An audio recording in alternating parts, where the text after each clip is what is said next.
Durante la segunda mitad del siglo XX, México atravesó una serie de transformaciones políticas, económicas y sociales que marcaron profundamente su desarrollo. Los sexenios de Luis Echeverría Álvarez y José López Portillo representaron una etapa de transición entre el llamado desarrollo estabilizador y una profunda crisis económica que puso a prueba la estabilidad del país. Echeverría buscó impulsar un modelo de desarrollo con mayor justicia social, aumentando el gasto público y la intervención del Estado en la economía, lo que llevó a un crecimiento inicial, pero también a un fuerte endeudamiento y desequilibrio financiero. Su sucesor, López Portillo, intentó enfrentar la crisis mediante la explotación petrolera y un ambicioso programa económico, sustentando en los ingresos del petróleo. Sin embargo, el desplome de los precios internacionales y la mala administración de recursos provocaron una crisis sin precedentes que culminó con la nacionalización de la banca en 1982. Posteriormente, la década de 1980 y los inicios de los 90 fueron testigos de los esfuerzos por estabilizar la economía y reintegrar a México con el comercio internacional. Sin embargo, la apertura económica trajo consigo vulnerabilidades con la crisis financiera de 1994, conocida como el efecto tequila, que evidenció la fragilidad del sistema financiero. Finalmente, la exclusión de México del Acuerdo General sobre Aranceles, Aduaneros y Comercio, más conocido como el GATT, en sus primeros años y su posterior ingreso en 1986, reflejaron las tensiones entre el modelo proteccionista y la apertura económica que caracterizan a las políticas mexicanas durante este periodo. A continuación, les hablaré sobre la economía del sexenio de Luis Echeverría. Cuando Luis Echeverría Álvarez asumió la presidencia de México en 1970, el país parecía estar en una encrucijada, después de casi 3 décadas de crecimiento sostenido, el llamado milagro mexicano. La economía mostraba signos de agotamiento. Las desigualdades sociales se hacían más evidentes y el descontento popular, especialmente entre los jóvenes y los sectores obreros, eran palpables tras los conflictos políticos de 1968 y 1971. Echeverría prometió un cambio, más justicia social, más empleo y una economía al servicio del pueblo.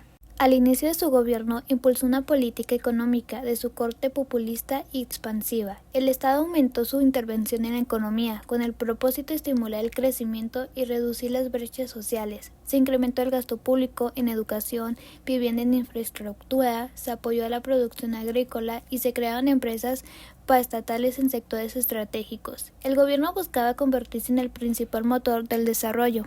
Sin embargo, este impulso vino acompañado de un fuerte aumento del gasto público que superó la capacidad del Estado para generar ingresos. Para sostenerlo, el gobierno recurrió al endeudamiento externo y a la emisión del dinero, lo que pronto provocó presiones inflacionarias. La inflación, que había sido moderada durante el milagro mexicano, empezó a acelerarse y el déficit fiscal se volvió una preocupación constante.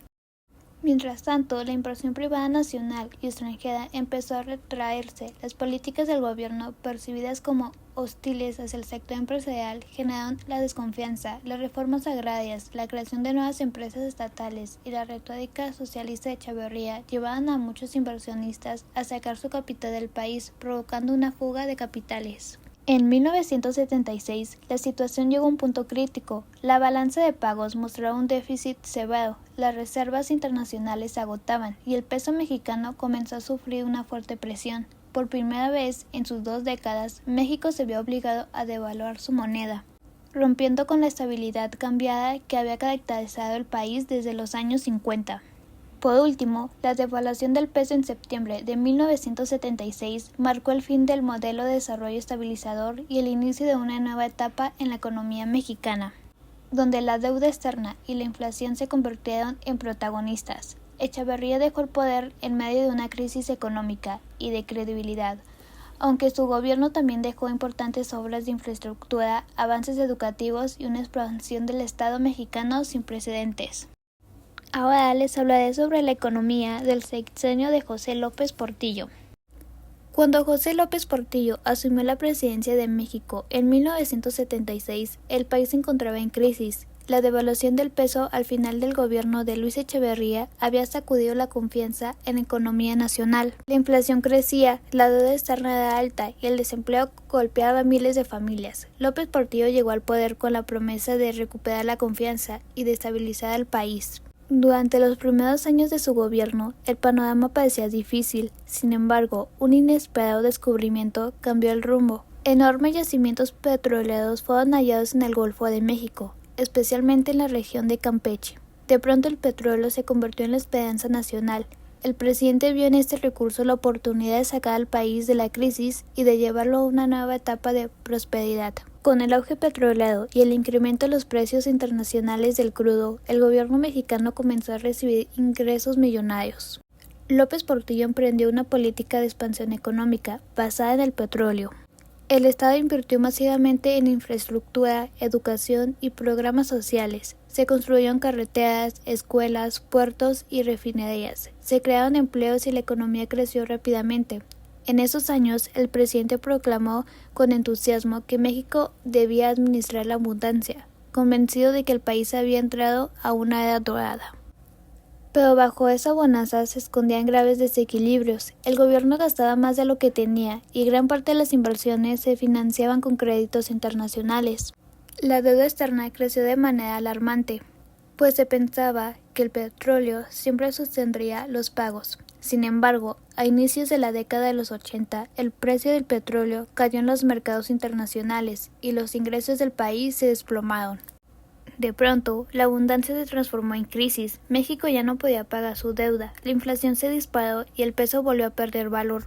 En 1982, poco antes de terminar su mandato, López Portillo anunció la nacionalización de la banca, tratando de frenar la fuga de capitales y recuperar el control financiero del país. Sin embargo, la medida provocó más incertidumbre y marcó el final de una época de ilusiones petroleras.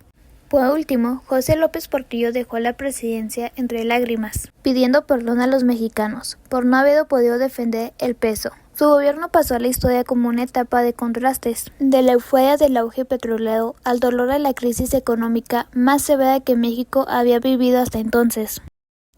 Efecto tequila. A mediados de los años 90, México vivió un momento de esperanza, tras años de crisis y ajustes económicos.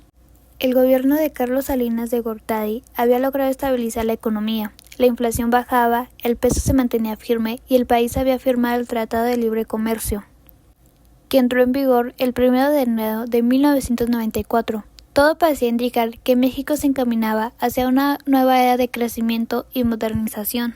Sin embargo, detrás de esa aparente estabilidad, la economía mexicana tenía bases frágiles. El gobierno mantenía el tipo de cambio fijo y financiaba su gasto público mediante la emisión de tesobonos, una especie de deuda en dólares que debía pagarse en esa misma moneda, pues al mismo tiempo la entrada de capital extranjero sostenía la economía, pues era muy volátil. Si los inversionistas perdían confianza, podrían retirar su dinero rápidamente. El año 1994 fue turbulento. En enero estalló el levantamiento del Ejército Zapatista de Liberación Nacional en Chiapas, y meses después ocurrió el asesinato de Luis Donaldo Colosio, candidato presidencial del PRI. Estos acontecimientos generaron incertidumbre política, y muchos inversionistas comenzaron a dudar de la estabilidad del país. Cuando Ernesto Zedillo asumió la presidencia en diciembre de 1994, las reservas internacionales estaban casi agotadas. El nuevo gobierno decidió devaluar el peso mexicano para intentar estabilizar la economía, pero la medida tuvo el efecto contrario. Los inversionistas entraron en pánico, retiraron masivamente su dinero y el valor del peso se desplomó. Así comenzó la crisis del peso mexicano, conocida internacionalmente como el efecto tequila. El nombre hacía referencia a la reforma en el que el golpe económico se sintió como una fuerte sacudida, no solo en México, sino también en otros países emergentes de América Latina. Las consecuencias fueron graves, miles de empresas quebraron, la inflación aumentó, el desempleo creció y millones de familias vieron caer su poder adquisitivo. Para evitar el colapso total, Estados Unidos y organismos internacionales otorgaron a México un rescate financiero de alrededor de $50,000 millones, lo que logró estabilizar la situación poco a poco. Y por último, a pesar del duro impacto, México logró recuperarse en los años siguientes, gracias a estrictas políticas de disciplina fiscal, exportaciones crecientes y una nueva confianza internacional. Sin embargo, el efecto tequila quedó grabado en la memoria nacional como una lección sobre los riesgos de depender del capital extranjero y de mantener una economía basada más en la apariencia de estabilidad que en fundamentos sólidos. Ahora, como parte de un capítulo especial, les hablaré sobre la nacionalización de la banca. A comienzos de la década de 1980, México enfrentaba una de las crisis económicas más graves de su historia durante el gobierno de José López Portillo. El país había vivido una etapa de aparente prosperidad gracias al descubrimiento de grandes yacimientos petroleros. El presidente llegó a hablar de administrar la abundancia, confiando en que el petróleo sería la llave para el desarrollo. Sin embargo, esa riqueza resultó ser engañosa. El gobierno gastó enormes cantidades de dinero, se endeudó en el extranjero y apostó a que los altos precios del petróleo se mantendrían. Pero en 1981, el precio internacional del crudo cayó bruscamente. México perdió gran parte de sus ingresos y la deuda externa se volvió impagable. La economía se estabilizó, el peso se devaluó, la inflación creció y los capitales comenzaron a salir del país. Frente a este panorama, el 1 de septiembre de 1982, durante su último informe de gobierno, José López Portillo anunció una medida drástica e inesperada, la nacionalización de la banca. Con voz firme declaró que el Estado mexicano tomaría el control de todos los bancos privados del país, para frenar la fuga de capitales y recuperar la soberanía económica. También anunció el control generalizado de cambios, es decir, que el gobierno regularía la compra y ventas de divisas. El anuncio fue recibido con sorpresa y división. Muchos sectores populares lo aplaudieron, viéndolo como un acto patriótico frente al poder de los grandes banqueros y empresarios. Pero otros lo consideraron una medida autoritaria y desesperada, que destruiría la confianza en el sistema financiero. A partir de entonces, el Estado se convirtió en el dueño de los bancos y en el principal actor del sistema financiero mexicano. La nacionalización no logró detener la crisis económica y el país entró en un periodo de fuerte recesión. Años después, en el gobierno de Carlos Salinas de Gortari, los bancos fueron privatizados nuevamente, regresando a manos del sector privado. La nacionalización de la banca quedó en la historia como uno de los actos más polémicos y simbólicos del siglo XX en México, un intento por recuperar el control económico del país, pero también una muestra del fracaso del modelo de desarrollo que había prometido abundancia y terminó en crisis. En conclusión, la nacionalización de la banca en 1982 representa uno de los episodios más trascendentes y controvertidos de la historia económica de México, ya que fue el desenlace de una etapa caracterizada por el exceso de confianza en el auge petrolero y por una política económica que dependía cada vez más del endeudamiento externo. Ante el colapso de los precios del petróleo, la fuga de capitales y la devaluación del peso, el gobierno de José López Portillo recurrió a una medida extrema: colocar el sistema bancario bajo control estatal con el propósito de recuperar la soberanía económica y detener la especulación financiera. Aunque la decisión fue aplaudida por algunos sectores que la interpretaron como un acto patriótico, sus efectos económicos y sociales resultaron contradictorios. En el corto plazo, la nacionalización no logró frenar la crisis ni restaurar la confianza en la economía mexicana. Por el contrario, generó un ambiente de incertidumbre, debilitó las relaciones con el sector privado y profundizó la desconfianza de los inversionistas nacionales y extranjeros. El Estado asumió un papel protagónico en la administración de la banca, pero no contaba con eficiencia ni los recursos necesarios para hacer frente a los retos del sistema financiero. A largo plazo, la nacionalización evidenció los límites del modelo económico, basado en la fuerte intervención del Estado. Durante los años posteriores, México tuvo que iniciar un proceso de ajuste estructural, abrir su economía al mundo y finalmente privatizar de nuevo los bancos a finales de la década de 1980. Este giro marcó el paso hacia un modelo neoliberal, en el que el mercado y la inversión privada recuperaron el papel central.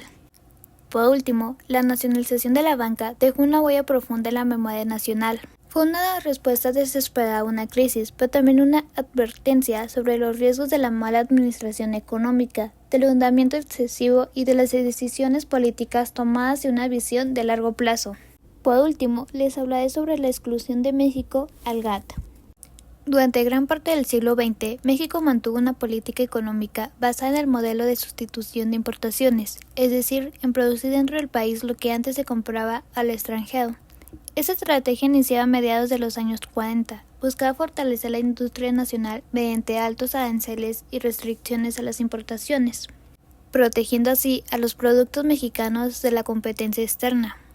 El GATT fue un acuerdo internacional creado en 1947 con el objetivo de reducir las barreras comerciales y fomentar el libre intercambio entre los países miembros. Sin embargo, México decidió no adherirse plenamente al GATT durante varias décadas. Aunque participó de manera limitada en algunas negociaciones, el país mantuvo una postura de reserva y protección, temiendo que la apertura comercial afectara a su industria interna y provocando desempleo. Esta posición aislada tuvo consecuencias importantes, mientras otras naciones modernizaban sus economías y se integraban a los mercados globales, México se fue quedando atrás. Las exportaciones mexicanas seguían dependiendo en gran medida del petróleo y de pocos productos, y la falta de competitividad y de la industria nacional comenzó a hacerse evidente. El modelo proteccionista, que durante años había dado resultados, empezó a mostrar sus límites. Los productos mexicanos eran más caros y menos eficientes frente a los extranjeros. La exclusión de México del GATT reflejaba también una visión económica cerrada, centrada en el control del Estado sobre el comercio exterior. No fue sino hasta la crisis económica de los años 80, cuando el país enfrentó una deuda impagable y una inflación descontrolada, que el gobierno comprendió la necesidad de abrirse al comercio internacional. En 1986, durante el sexenio de Miguel de la Madrid, México finalmente ingresó al GATT, marcando el inicio de una nueva etapa de liberación económica y apertura al mundo. En sí, la exclusión de México del GATT durante tantos años fue el reflejo de una estrategia económica que priorizaba la protección interna sobre la competencia global. Si bien esta política permitió el desarrollo inicial de la industria nacional, con el tiempo se volvió un obstáculo para la modernización y el crecimiento sostenido. La falta de participación en los acuerdos internacionales limitó las oportunidades de exportación, redujo la competitividad y dejó al país vulnerable frente a las crisis externas. El ingreso tardío al GATT en 1986 representó un cambio profundo en la forma de entender la economía mexicana. Fue el primer paso hacia la apertura comercial, la atracción de inversión extranjera y la inserción de México en la economía global. Sin embargo, también implicó nuevos desafíos, como la competencia con economías más desarrolladas y la necesidad de mejorar la productividad nacional. En conclusión, la exclusión de México del GATT muestra cómo las decisiones económicas basadas en el aislamiento pueden frenar el progreso de un país. A la larga, la apertura al comercio internacional se convirtió en un elemento esencial para el desarrollo económico, demostrando que la integración, acompañada de políticas sólidas y equitativas, es fundamental para lograr un crecimiento sostenible y competitivo. En conclusión, el periodo comprendido entre los gobiernos de Luis Echeverría Álvarez y José López Portillo marcó una etapa de profundas transformaciones para México, tanto en el ámbito político como en el económico. Durante estos años, el Estado mexicano intentó mantener un papel central en la economía, buscando un crecimiento con justicia social mediante políticas de gasto público, subsidios y expansión del sector paraestatal. Sin embargo, estas medidas, aunque bien intencionadas, terminaron generando graves desequilibrios financieros, endeudamiento externo y presiones inflacionarias, que minaban la estabilidad lograda durante el llamado desarrollo estabilizador. En el caso de Luis Echeverría, su política de corte populista y su afán por impulsar una mayor distribución de la riqueza llevaron al aumento del gasto gubernamental, lo que a su vez provocó un incremento del déficit fiscal y una mayor dependencia de la deuda externa. A pesar de algunos avances en educación y empleo, su sexenio concluyó con una severa devaluación y pérdida de confianza tanto nacional como internacional. José López Portillo, por su parte, era una economía debilitada, pero encontró en el auge petrolero una oportunidad para reactivar el país. La bonanza del petróleo generó un periodo de aparente prosperidad, sustentando en los altos ingresos derivados de la exportación del crudo. No obstante, el gobierno cometió el error de basar toda su política económica en ese recurso, sin prever la caída de los precios internacionales. Cuando esto ocurrió, la economía colapsó, la inflación se disparó, el peso se devaluó y la deuda externa se volvió impagable.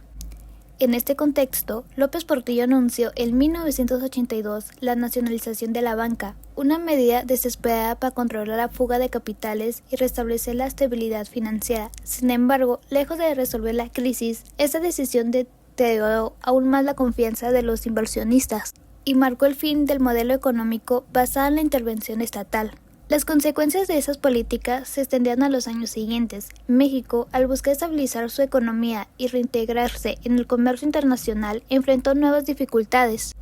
En un primer momento, el país permaneció excluido del GATT, ya que su política proteccionista y su sistema de control estatal no eran compatibles con las reglas del libre comercio. No fue sino hasta mediados del año 80, tras la crisis y las reformas impulsadas por el gobierno de Miguel de la Madrid, que México ingresó al GATT, marcando el inicio de su transición hacia una economía abierta y globalizada.